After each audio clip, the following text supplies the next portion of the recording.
નમસ્કાર, જય જલારામ। આજરોજ કેશોદ લોહાણા સમાજના તમામ સંસ્થાઓના આગેવાનો તથા સભ્યો અહીં ડેપ્યુટી કલેક્ટરની ઓફિસે એક આવેદનપત્ર આપવા આવ્યા હતા। ગયા મહિનામાં ધ્રુવીબેન દેવાંગભાઈ કોટેચા જે મા દીકરી એક સ્કૂટી પર જઈ રહ્યા હતા, એમનું અકસ્માતે મૃત્યુ થયેલું છે। જે ફોર વ્હીલ હકાવનાર બેન હતા, એમની અપ્રમાણસરની ડ્રાઇવિંગને કારણે એ જે મૃત્યુ પામેલા છે, એને કારણે એમનું 15 વર્ષની જે દીકરી છે ધ્રુવી, એનું મોત થયેલું છે અને એમના મમ્મી છે પણ અત્યારે આઈસીયુમાં દાખલ છે।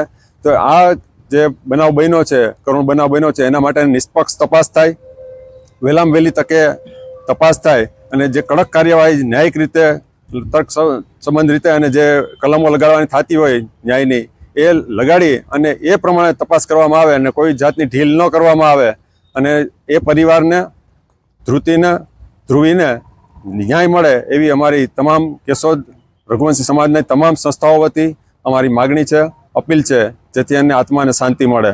આભાર। વંદે માતરમ। જય જલારામ।